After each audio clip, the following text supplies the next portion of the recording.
Hello, everyone, and welcome to today's webinar presented by the Servant Leadership Institute in Carlsbad, California. I'm Carol Molinsky, Director of Content and Curriculum, and I'll be hosting today's conversation that we're calling the Little Foxes. The name Little Foxes is our name for those employees who say they agree with servant leadership, but are really not supporting it in their behaviors. Our founder and CEO, Art Barter, is with us today for a conversation aimed at sharing with you about the challenges these employees present and the approach you can use with them. Good morning, Art. Good morning, Carol. Good morning, everyone. Great to be with you. Love this subject. It's one of my favorite subjects, so really looking forward to the next half hour or so. Yeah, great. Before we get started, we'd like to invite you to live tweet during Carol, live tweet. Yeah, tweet. It's a tongue twister. It is. During the webinar, using the hashtag SLI webinars.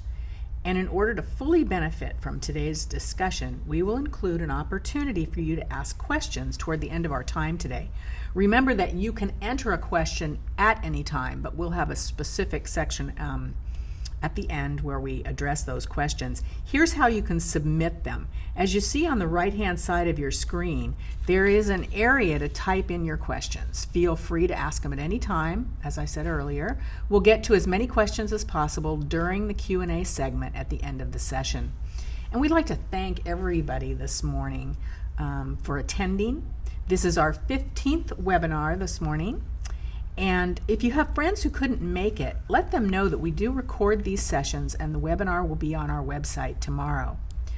SLI is a leadership development organization dedicated to teaching the implementation of servant leadership. We believe that servant leadership is to inspire and equip the people we influence. Servant leadership takes that traditional power model of leadership and turns it upside down. Art, would you get us started this morning by describing who the little fox is and the behaviors that they display? Yeah, sure. Thanks, Carol. You know, little foxes, if you've ever seen a fox live, is a very cute animal, but a very smart animal. And usually a fox will get in, get what they want, and get out as soon as possible and do it in a very, very smart way. And I have a little story I'll share with you in a minute. But, you know, these are folks in your organization that we would say are not engaged, you know, using the terminology of today's buzzwords, Right, engaged. right. But more importantly, they're the ones who look like they're on board with the culture change. They act like it in a meeting and talk like it and sound like it. But when they get away and get to their office or their cubicle, their workstation, that belief drifts away, and in conversations with other people in organizations may not be your greatest supporter in the company about that culture change. And you know, getting that change done usually requires someone to look at themselves first. And that is a very scary situation for people to look at themselves first. Right. And look at the behaviors that they have that allow that to roam. I have a friend who lives up on a mountaintop here in Escondido, has a 2-acre home, has it fully fenced in, protected from the animals, went to a lot of expense to get rollers on top and everything. And one night his wife was up and saw something in the backyard run across the pool, and told him, hey, you know, I think I saw, it didn't look like a coyote, it looked like something else. Maybe it was a mountain lion. When, you know, husbands in our ways, we go, okay, well, that's nice, but if we didn't see it, we don't believe it, right? Something like that. Yeah. So a month or so later, he's looking out in his backyard and he sees a fox with his nose in the pool getting a drink of water. And what amazed him was when he tapped on the window to get the fox's attention, the fox didn't panic. He didn't run away and start searching for an exit in the 2-acre fence that was around the 2 acres. What the fox did was look up until he made eye contact with the person in the window. Once he made eye contact, he left the pool, went right back to the hole in the fence that he came into, didn't sniff, didn't look. He knew exactly where he came in on those 2 acres, went right back to that hole and left the property. And no panic, no nothing. And if you think about that, that's usually what we see in employees who aren't on board with what we're trying to do cultural change-wise is they don't panic. When you try and hold them accountable, they'll talk about the reasons why they can't, and then they'll go back into their safe zone, right, and get out of the fence and in their safe zone, and they'll settle down a little bit. And that's why we love to call them little foxes, because foxes are beautiful, beautiful animals, very smart, very cunning, can find a hole in a fence, can find it to get back out again, and they don't panic. And that's really what we're talking about is employees that don't panic. So behaviors usually fall around fear. And when you're trying to change a culture, when you're trying to change where you're headed in your department, in your group, in your division, in your company, that creates some fear and some anxiety in people, and they're afraid to face that. Doesn't make them bad. It just they're just fearful of change. And the little foxes are the ones that are fighting your change. And I would say a little bit on purpose, because they don't want it to change. They feel very comfortable in their comfort zone. Right. So they want to keep things the same. They don't want to see things change. They're the folks that are really comfortable with the way we've always done it this way. We don't see any need to change. We can continue doing it that way, right? Right. So when you have these type of employees, they're usually a positive influence inside your meetings and inside discussions with you, but outside they breed a negative influence. And they'll talk about the challenges in organizations. I was a little fox many years ago. I was that leader in the company that didn't believe that we needed to change in one of the companies I worked for. And I was in that mode. I didn't want things to change. So what did I do? I talked outside of meetings and told people that the general manager didn't quite know what he was doing, and I couldn't buy into it. And you did, of course. And I truly believed he didn't know what he was doing. And sometimes I wonder if I go back and go, if I believed in that leader, would it turned out any differently, right? They don't encourage others. There's a lot of encouragement that needs to go on when you change a culture, and little foxes won't be those encouragers, won't be the cheerleaders. They'll pretend to be tuned into your organization. They'll seem like they have the pulse of the organization. They can tell you, hey, this is really what's going on here. I know that this is what was said in the meeting, but here's what's really going on. And they'll pretend to have that pulse. The next bullet point I love, they spread gossip. They love to gossip. And a lot of people will use gossip as a little bit of an excuse that goes, well, I need to pass this information on to you that was described in the meeting. But the description of what was in the meeting and what was being talked about is two different things. Yeah. Right? They'll do their own little version of that. So they like to spread gossip. And they'll say one thing and do another.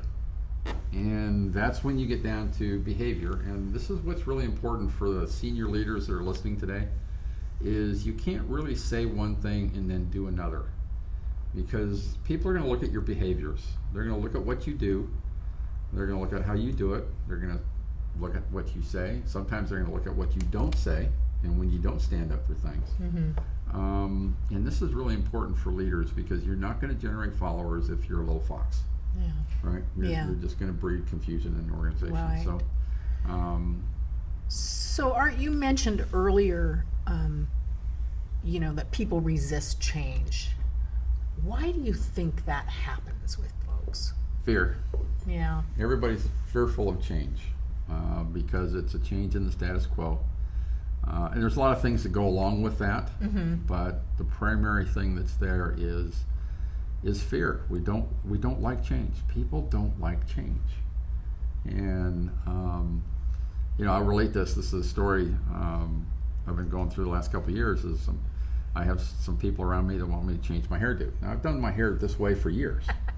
And okay, you want me to change it on a Saturday or Sunday after I get home from doing things and I'm just at home? Fine, I'll do it there. But don't ask me to get rid of my part, because it's been part of me for years, right? And I don't want to change that.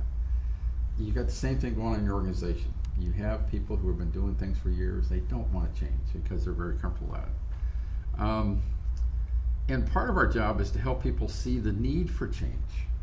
Why do you need to change? Is it a market challenge? Or your customers do the customers want to see change? Are you becoming less competitive in the marketplace because you're not changing?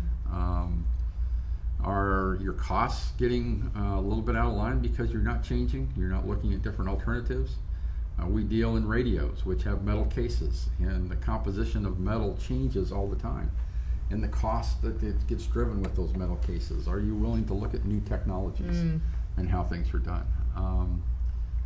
And the risk, well, some people go the risk outweigh the benefits. I don't see the benefit there for me to change. And some people they have to feel better. They have to feel more important than others. They want to stay in control. Yeah. That famous C word, right? They want to stay in control, and they don't want to let things loose, and really don't want to see their job procedure, their work instructions change. And they're becoming, sometimes that becomes a wall that keeps companies from making the change they need to change. And the larger your company is, the harder that gets to do. It really is more particularly difficult. I think among the folks that have been in a position for years and years and years. It's very difficult for them to see any other role or any other way to do what they're doing. Yeah. And they sort of are their jobs. Yeah. We also see, and this is becoming a lot more prevalent in what I see in people. They don't believe in themselves today. They don't believe in what they're doing. They don't believe in their purpose. They don't believe they have gifts. They just believe, hey, I need to be here. I need a job. I need a paycheck.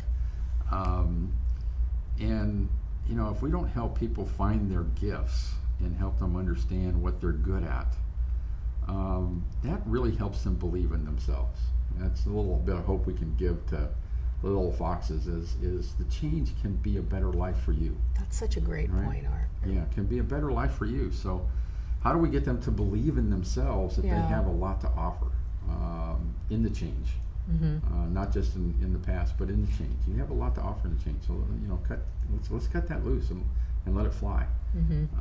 Help people believe in themselves. And then the three-letter word that everybody knows, ego. That's don't mess with me in my garage, because my garage is my castle, and don't move my tools. Don't move my tools in my garage. And it's all an ego thing. It may be a better place to put them. It may be a better use of them, but don't change it because I know where things are. We face that, especially in our manufacturing facility. We have work boards, or we have the tools they need, and make sure they have everything they need. It's up to snuff. And when you have someone, you set up the workstation for a right-handed person, and then you hire someone who's left-handed, guess what? The workstation changes.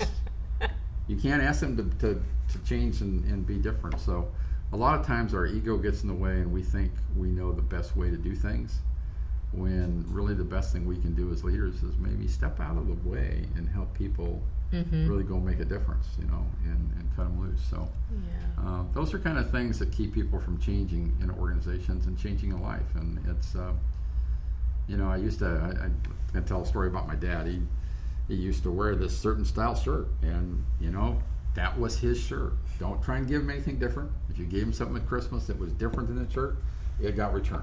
And it didn't matter how hard we tried. That's what he wanted to wear. Yeah. And so we get used to doing things the same way every day. Right. And it's difficult for us to change. Yeah. So what are some of the issues that we need to consider, or distinctions that we need to make? Well, what's the risk of having little foxes in your organization? Well, the main risk is that you don't accomplish the change that you want to accomplish, right? And so that's a big challenge.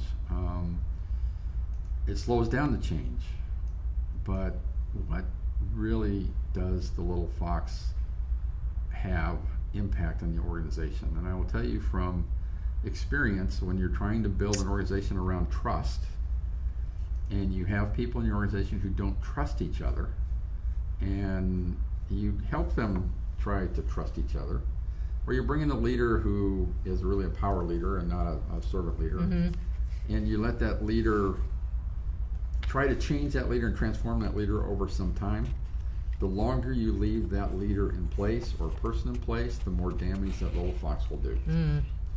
They'll continue to come in the gate.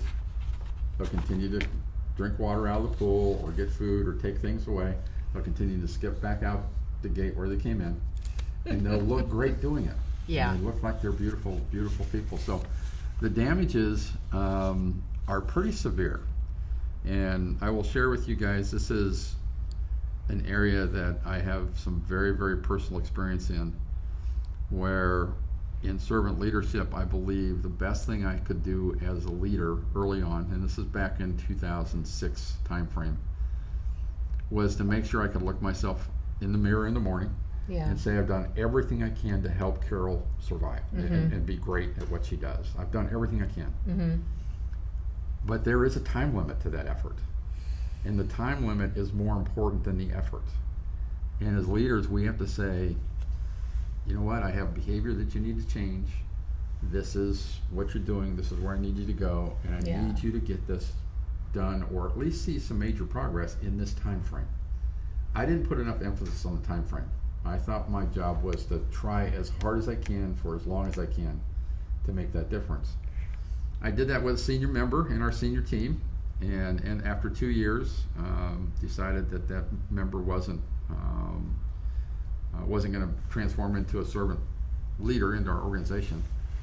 And after we separated, it took us almost 3 years to build the trust back up in that organization, because it had been damaged so much. Yeah. And so you're going to damage trust in your organization. And a lot of times when leaders have to make changes, and they're not the fun changes, they're not the changes that you really like to make, Right. because people aren't on board with what you're doing.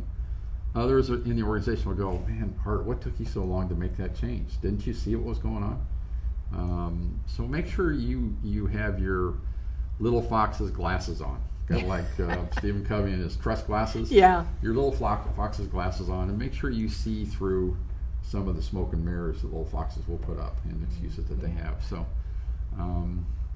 time is really important, and it will take you a long time to reverse the damage that they do the longer they stay in the position that they're in. Yeah. Along those lines, Art, I haven't talked to you about this, but I was in a meeting not too long ago, and one of our community small group meetings for servant leadership, and there was an individual there that shared that they had finally had to let someone go, and they had tried for 4 years to bring this person along and into the fold, and being able to work well with their colleagues. And they, again, as you mentioned, you think it's your responsibility to just keep trying as a servant leader to bring that person up. And sometimes but same kind of reaction. They said, we were so thankful, the other employees were so thankful that they finally made this decision. And I'll share with you, a lot of times what will happen is the person that you're impacting, that you're asking to go find something else to do, they're just as relieved as you are. Because if they're not they don't have that serve heart, and they don't want to help people, they're not going to be happy in your organization. So you're going to have engagement suffer with them, trust is going to suffer, things are going to take longer to get done, they're going to cost more to get done. Things just aren't going to be humming along like they should in the organization, right? And so a lot of times they're just as relieved as you are, and thankful for it. Oh. Here's some other things we need to determine about the situation.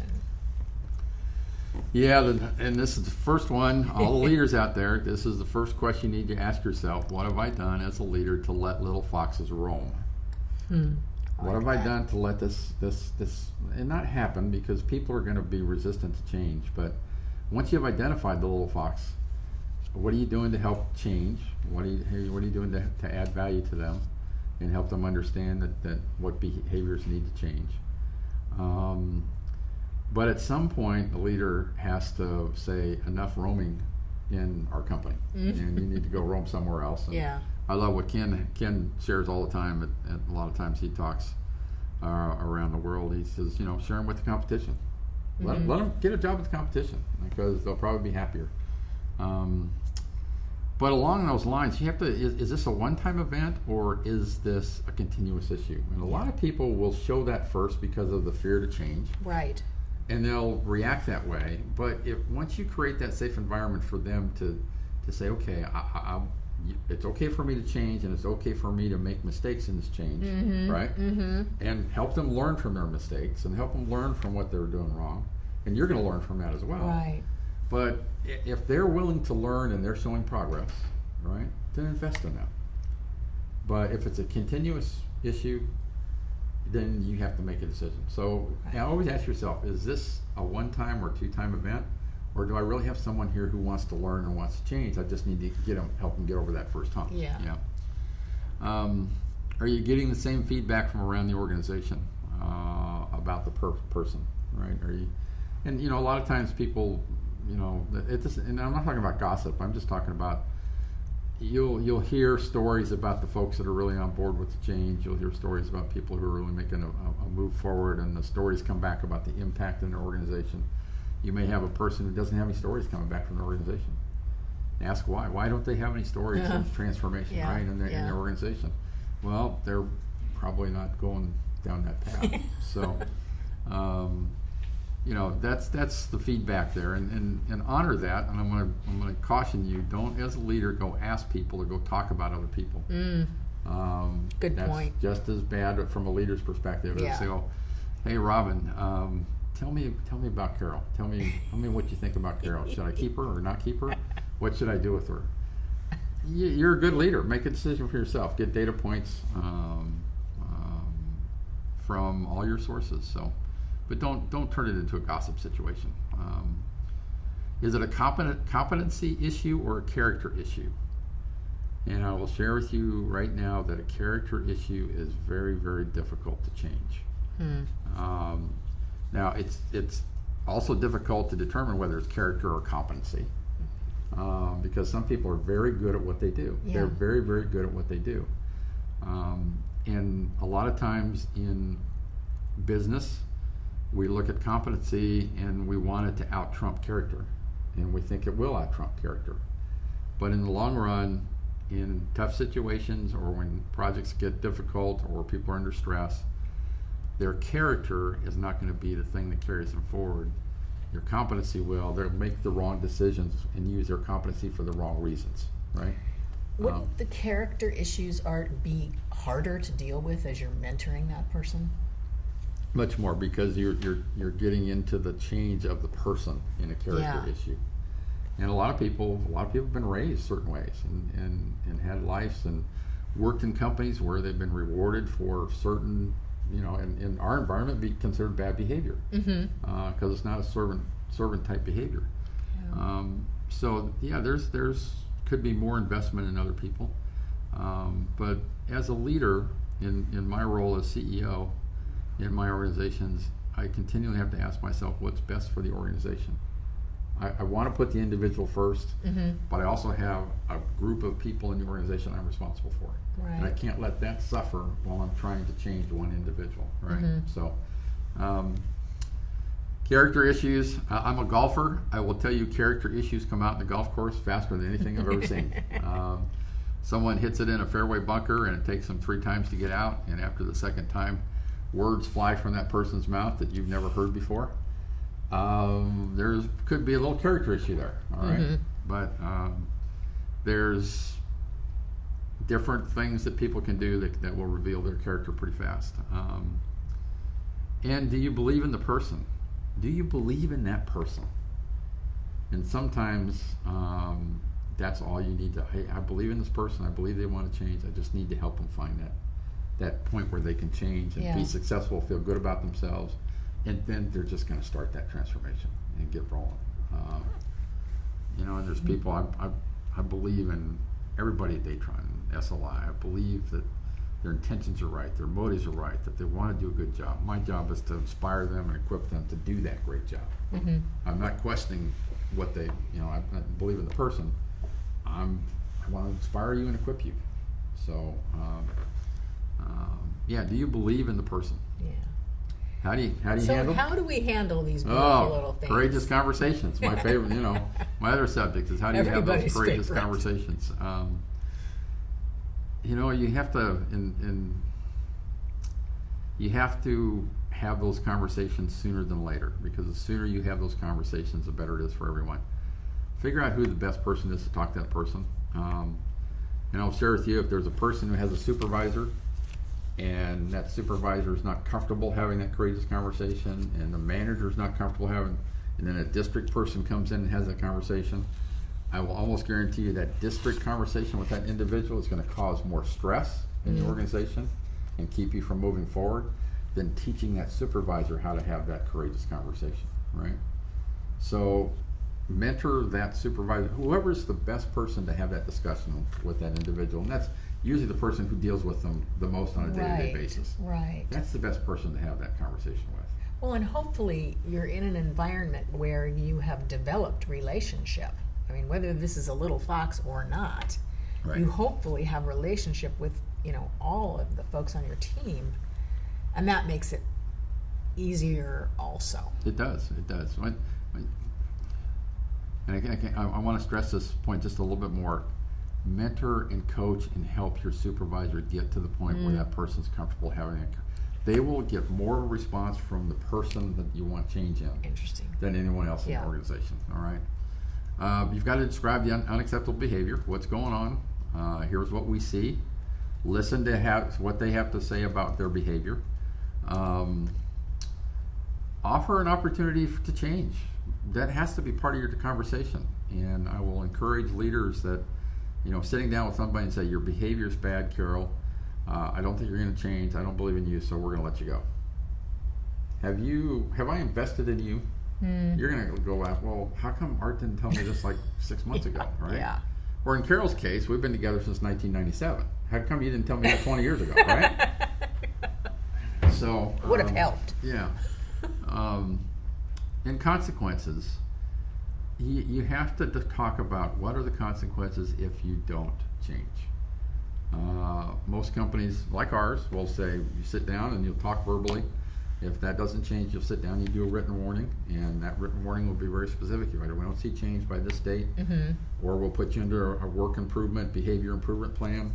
We'll help you with that. But if we don't see any change over those couple of steps, guess what? The consequences is we need to help you go find an organization that will accept you the way you are, and it's better for us to move on and part ways. So ensure expectations are understood. And this is always one that is always at the top of the list with folks. And when they get in conversations, they'll say, well, I wasn't clear on the expectations. And you'll get this response, I will guarantee you, almost 99.9% of the time. Well, I wasn't clear on what you wanted from me. So make sure that your expectations are clear when you have that courageous conversation. Reaffirm the confidence in the employee's worth. Share with them the great things they've done with the company. Done for the company. Set a time limit for the change. We talked about that. There's got to be a time limit on this. And keep evaluating and looking at the person's progress. A lot of that evaluation doesn't have to be a formal written. It can be just a conversation. Hey, Carol, how you doing today? Hey, I see that you seem to be a little bit happier what you're doing yesterday. Is that really what's going on? Yeah, I feel good about what I'm doing. Well, tell me why you felt good. And so it doesn't have to be a written sit down with HR, and there's conversations you can have without going through that process. Right. So Now, would you recommend, as the leader, supervisor or manager, that you keep a record of that just for yourself? There's some people that will believe our companies are in California. They want us to write down everything. Yeah. And I tell my attorney, I said, listen, I don't have time to write down everything. If I had to write down everything I said as a leader, I wouldn't have time to talk to people. So there's a balance there. Write down, if there's something important, write it down. Okay. If it has to be a formal discussion, use your company procedures, use your HR department or your employee engagement department, whatever you call it. Get them involved. There are great people that can help you through that process. And they'll make sure that things are documented right. Let them worry about the documentation and get advice, but ask advice on what you should and shouldn't do. But don't get into every time you talk to somebody, pull out a pen and write down notes. how do you create a overkill. relationship with that? Yeah, it's a little So- tough. And then always talk about the next steps. I can talk about this on the previous page, but what's the next steps? Mm-hmm. If Carol, you're now improving, what's the next step? It isn't that we've gotten you to this point. Yeah. Now, where do we want to get you to the next step? And where's the next step? And where's the next step? Don't just stop because you've got someone to change your behavior at the first step, because you've got multiple steps to go through. So always keep the next step in mind. And that's the continual mentoring and coaching of a leader. You just continually give that to folks, right? Yeah, great. I meet with my senior staff. They have 30 minutes of my time every week, dedicated. We call it one-on-one. And that's a time I look forward to.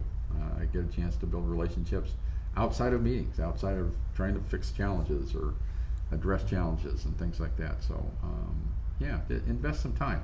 Invest some of your time outside of the formal write-up process. Yeah, great. With little foxes. Top tips for managing little foxes: don't underestimate them. I've told you the consequences if you do. They will do damage. Lead with love and compassion. Treat people the way you'd like to be treated as an individual. If you were in that situation in a company and you didn't feel like you were fitting in with the change or where the future of the company was going, how would you like to be handled? How would you like to be talked to? So, but lead with love and compassion. If you don't like little foxes in your organization, stop hiring them. Okay, don't hire them. Oh, details. So there's a lot of stuff that goes behind that, but I will tell you, I'm involved in every hiring of a manager level or above in my companies. I want to make sure we have the right type of manager that has a heart to help people, and that's really what we're looking for, the heart to help people. And so stop hiring the little foxes. And I'll caution folks out there, I get in this mode sometimes that you just want to, you need a person, you need someone who do a function, so you want to hire the first person that you see qualified. Be careful with that. Yeah. Just be careful with that. Influence the little foxes, inspire them. Figure out what makes them tick, figure out what makes them smile. Put everything you can into them and see if you can make a difference in their life. Start priority is work life, because that's what you're responsible for. I will caution leaders, I always do, if you get invited into a personal life, don't assume because you're a leader you know how to help people. You're going to run across situations where you're not the best person to help someone. Get them some help, and most companies have some great help out there. But be prepared to let them go if you can't influence them. And of course, the courageous conversations we talked about. Don't let those go. It's better to have those sooner than later, and I can't emphasize that enough. It will damage your company if you don't do it sooner than later. And I'm not talking about a day. I sit down with Carol today and she has a change tomorrow, so I'm going to fire her. That's not what I'm talking about, folks, in seeing change. Okay. I feel so much better. Well, we'll give you 2 days. How's Thank that? you. Yeah. So. That's great. Yeah, and leaders sometimes get impatient and things. So, all right, and of course the 9 behaviors. If you can live the 9 behaviors and work on these to incorporate it with little foxes, you will make a big difference in people's lives, and that's really what it's all about. And to set the clear behavioral expectations for the whole team and the organization, that's really what the nine behaviors is all about. Is you're setting expectations for your people.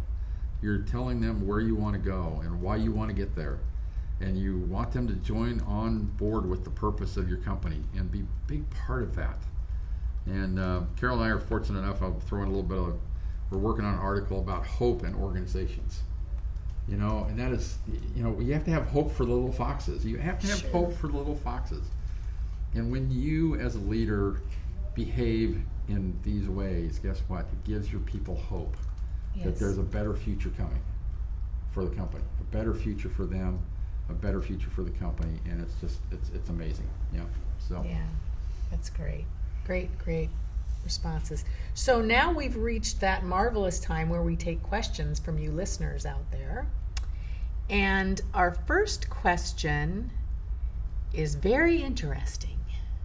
Is it possible to have a hybrid fox? And I love this, fox/golden retriever. How do you handle that type? It's hard to decipher. That's a great question. Most people will be a hybrid. A lot of people they're concerned about two things, and I've seen some predictive indexes really good at this. When we run people through predictive index, it gives us two measures.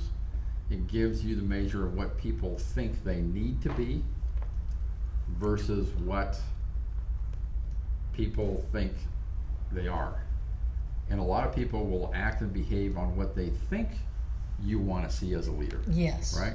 People want to be accepted, so they want to say and do what they think you want to see. And that's just nature for people. And so the question for the leader is, can you identify the gifts of the fox? Can you identify the gifts of the golden retriever?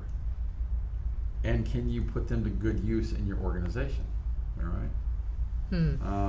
That's interesting. Right? So we love the description little foxes just because bright, smart, beautiful. Everybody goes, oh, beautiful animal. Can do some destructive things around your home if you let it. Doesn't mean all foxes are bad. There could be a fox you could turn into a golden retriever. But you got to find the gifts of that fox. You have to find the gifts. Yes. What are they good at? The key. What can you put to great use in your organization that will make your employees happy, as well as do great things for your organization? So find the gift of that person. Meet them where they are and figure out what they'd love to do. And I can't stress this enough. You know, we have this thing in the U.S., and it's been through my entire career, is we tend to promote people into positions until they fail. Mm-hmm. We don't promote people into positions to succeed because we don't do everything we can to inspire and equip them to be successful.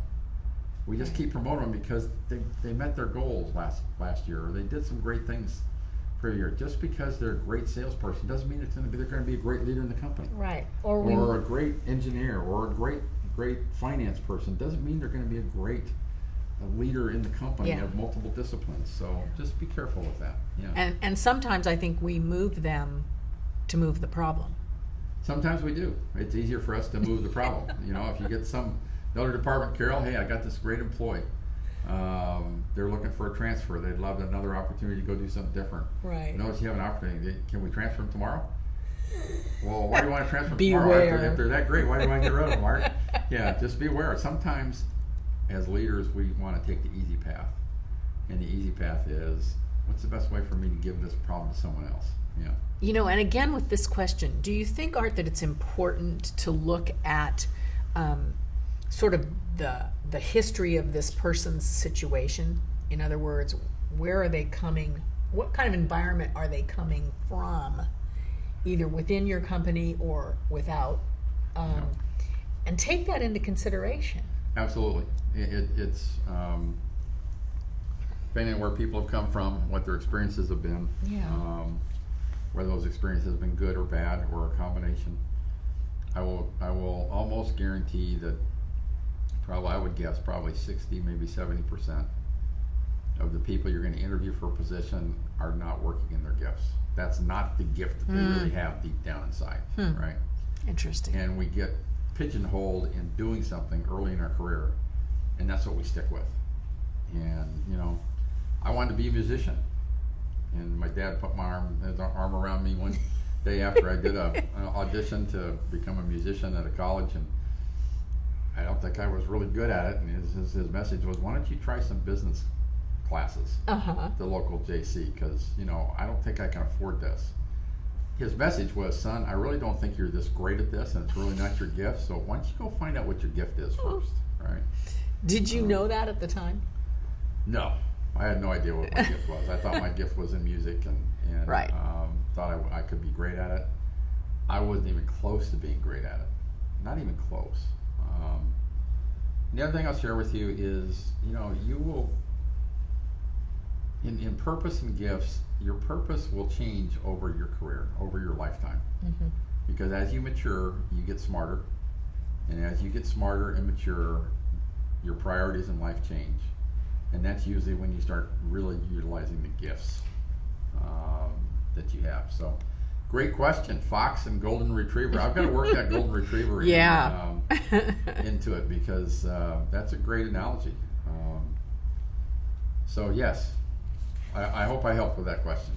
Good. Okay. The next question is, how do you identify little foxes in the interview process? Well, you have to invest some of your time in that process, and especially at the leadership level. For me, I want to know if the person has a servant's heart first, and so I'll usually conduct a phone interview that only lasts for 20 minutes, and I'll have 5 questions that I'll ask. All the questions relate to leadership. What do you believe in leadership? What do your people think of you as a leader? How would you handle an individual whose performance has gotten off track? And usually we'll work in, have you ever heard of servant leadership before? And what I love about those questions is it gives people to talk about themselves as a leader, but also asks them to think about, from their people that they're responsible for, from their perspective, what do they think about them as a leader? And some haven't even thought about that. And others, when I ask the servant leadership question, I'll get a dissertation from some, and that they just kind of studied it for the last couple of days to get ready for the interview. Right. And others will say, Art, you know what? I saw it in your ad and the requirement. I just started reading about it, and I'm just starting to learn about it. You know what? There's some traits here that I've lived by all my life, and that person's honest and telling you exactly what's going on. So ask some key questions about people's heart first, and what they believe in leadership, and do they like to help people. Once you feel like they have a heart to serve, and in our company you have to have a heart to serve. Once we feel you have a heart to serve, and it could be at different levels, it doesn't have to be perfect, it can be beginning transformation, then we'll invest the time in on-site interviews. And if there's any question in your gut, any question whatsoever in your gut that says, I'm not sure this person is right, then don't make the hire. Don't make it out of convenience. Make sure you have the right person. That will bring back more positive things in your company when you hire the right person than anything else. Yeah. Anything else. Yep. So. Yeah, I would add one thing to this, identifying little foxes. I've run across this, is you're in the interview with this individual, and they're basically reciting the website to you.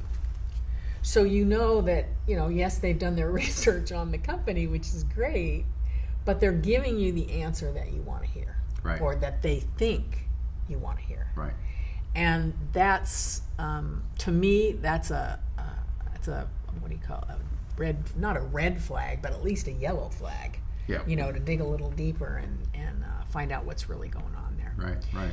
So the next question is, what if the fox is the HR person? That's a problem. That's a challenge, and that will happen. It will happen, and you've got to be, always assume the best. Don't assume the worst. Give the person a chance to help. Give a person a chance to give you advice. And if you feel you're getting bad advice, then go talk to your boss and share with them your experience. But have the respect to give the person a chance to be responsive first. Don't assume that, hey, that person's not going to react positively, so I'm gonna go around that person. When I first started implementing servant leadership, I knew that HR would probably be my biggest obstacle. Interesting. So instead of waiting for it to become my obstacle, I took our senior person in HR to lunch, and I always do this when I'm not sure what the reaction is going to be. I always go to a public place, because that way the reaction is always going to be professional in a public place, right? So I went to lunch and explained to her what I wanted to do, where I wanted to go with the company. I gave her some materials to look at, and I said, please look at this and come back to me when you're ready to talk. I didn't say I want to implement it tomorrow. I didn't say, in 2 weeks. And in about 3 weeks, she came back to me and asked some questions, and we talked about it. And she said, Art, she said, if this is where you want to take the company, then let's go on behind you. So give people a little bit of a chance to be a positive response. Yeah. All right. Give them a chance. There are organizations. I will tell you. When we bought the company, we had some challenges that people didn't see HR as someone who could help them with benefit issues and help them with stuff. And so you need to just make sure everybody in your organization is just here to serve. And so when people in our manufacturing, they need help, you give them help. You give them help because it's really important to meet their needs. Yeah. Right. Great. The next question is, what are the core competencies a leader needs to execute on change and bring little foxes along? The core competency, I would, as from a leader's perspective, from my perspective, I would say you have to learn how to be the best mentor and coach that you can be for that individual. You're going to have to learn how to be a good coach. You're going to have to learn how to be a mentor. Don't assume that because you're the boss, you know how to do that. And you may not be the best person to do that. But you have to be able to invest time in other people and have them receive that as being an investment in them. Not just, hey, the boss wants to talk to me and I'm going to have to do what the boss wants me to do, or so mentoring and coaching and investing in time in people, that's really your core competency. And then you're going to love them up. If you're going to do that, you're going to love them up. If you can coach and invest in them, you're going to love them up. You're going to create relationships.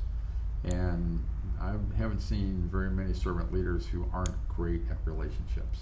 And you've got to do that by investing in people. So here's going to be our final question today. During job interviews, is there a way to tell if the candidate is a potential fox? And here's really the key that's kind of new. What questions would lead us to know this?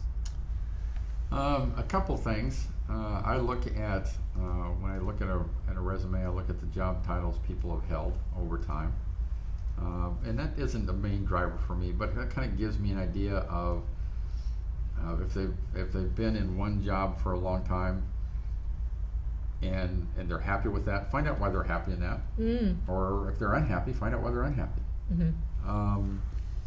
You can ask people about what they think about culture change. What do you think about change? How easy is change? Right. In your leadership role, when you've had to change an organization, tell me a little bit about how you've gone around that change. If a leader comes back and says, well, I told them we're going to change. If they don't change, I told them I'm going to find somebody who will, and I'll fire them. Okay, you probably got a little fox there. So figure out the questions that you need to ask as an individual. For me personally, I want to see someone who has a good heart to help people.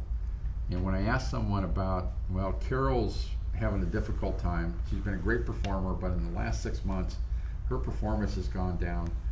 Tell me how you would help Carol through that Oh, that's a great question. challenge. And then sit back and listen to what they say. And write down the key things and then sit back and think, okay, what was that person really telling me they would do for Carol in that situation? What they tell you they will do is probably going to be an indication of their character, which is going to be an indication of who they really are deep down inside. The story I love to tell is a software manager that came and interviewed with us once. He just cared about himself. Here's my portfolio of work. And I asked him, I said, who helped you accomplish all this? He said, well, I did it myself. Okay, well, that's someone focused on himself and not a leader. You have someone who's applying for leadership and they're all focused about themselves and here's what I've accomplished, here's what I've done, here's I. There might be a little fox in there. Just, and have some other people interview them. Let other people ask the same questions. Much more effective. And when you sit down and compare, when we ask the 5 questions over the phone and we get a team together and say, what do you think? What do you think? What do you think? And sometimes there's no discussion, it's just a thumbs up or thumbs down. And if you get thumbs down around the table, you go, it's not worth the hire. It may be the best person from a company standpoint, but they're going to do more damage in your organization because they're going to be that little fox. Yeah. And so listen to the people. Get some input from people around you that you trust on a key hire. But ask some questions and then sit back and listen, and then ask yourself after the interview, what was that person telling me about themselves in their responses? Yeah. What do you think they would do? Great. And if you don't get great answers and you want to have another interview, but ask questions. And if you don't get peace and you don't have a good feeling about hiring that person, don't do it as a leader. Because I will guarantee you in 6 to 12 months, you're going to be doing the other side of the equation Yeah. with that person. Right. Yeah. And it's just not worth the risk. Yeah. Well, thanks everyone for those questions. They were great. Let me remind you that Mr. Art Barter is an active speaker, and he'd love to come and talk to your organization about servant leadership. So visit our website, www.servantleadershipinstitute.com, for details. And as you go about the process of learning more about servant leadership, don't overlook Art's latest book, The Servant Leadership Journal. This is an in-depth look at the servant leadership behaviors through the journaling process. It's a great tool for the journey into servant leadership. And And Carol, let me jump in here. Sure. I was with some leaders, philanthropic leaders this morning, talking with them a little bit, and had a couple people come up and tell me that the journal had made an amazing difference in their personal lives, an amazing difference in their organizations. And one leader said, I carry this with me everywhere I go, Art, because this is exactly what we need. We need to focus on behaviors. We need to learn how to change who we are and what we're doing. And I shared with them this morning, there was a song that Michael Jackson did, The Man in the Mirror. If you want to change this world, start with yourself. And that's what that's all about. And when we hear stories about transformation, about what the journal's doing for people, it floats our boat, folks. It gives us the wind under our wings to keep us going. So we love hearing the stories of transformation from that. So thank you for sharing that. Yeah, it's a special time when you can talk to people who've been transformed through a process that you've helped put together. Yeah, it's our purpose. Right. And when you're working in your purpose, gosh, there's a lot of hope for the future. Just a lot of hope for the future. Yeah. Absolutely. Yeah. Well, I have more good news. Here at SLI, planning is well underway for our 2018 Servant Leadership Conference in downtown San Diego. So don't forget to save the date, February 19th and 20th. And we also have our usual networking reception on the 18th. So that's Sunday evening, we have a networking reception. And then the 2-day conference. Here's some ways you can get involved with SLI. We'll continue our webinar series, of course, and we have podcasts that you can find on iTunes. Just search for the Servant Leadership Institute podcast. And we'd love for you to get involved with us through social media. So, Art, any thoughts you would like to leave us with today? Little foxes are going to be part of your life. They are there, and they will be there. And just keep hope that they can change. Just show belief in them. Let them know that you believe in what they bring to the company and what they could bring to the company. And make a difference in that life, and watch what will happen in your organization when you do. So I hoped our webinar today helped. I hope some of the stories we shared helped, and some of my personal experience with things. But invest in people because it's worth every minute of time. And when people don't want to change, that's okay. It's okay in someone else's organization. Yeah, it's okay in someone else's organization. Yeah. And they're still great people. It's just that they want to do things differently, and that's okay. Yeah. Anyway, I love being with you guys today. And Carol, thanks a whole bunch. Thank you. Thanks again, everybody, for joining us, and spread the word about this free webinar resource. Have a great day. Have a great day, everyone. Thank you.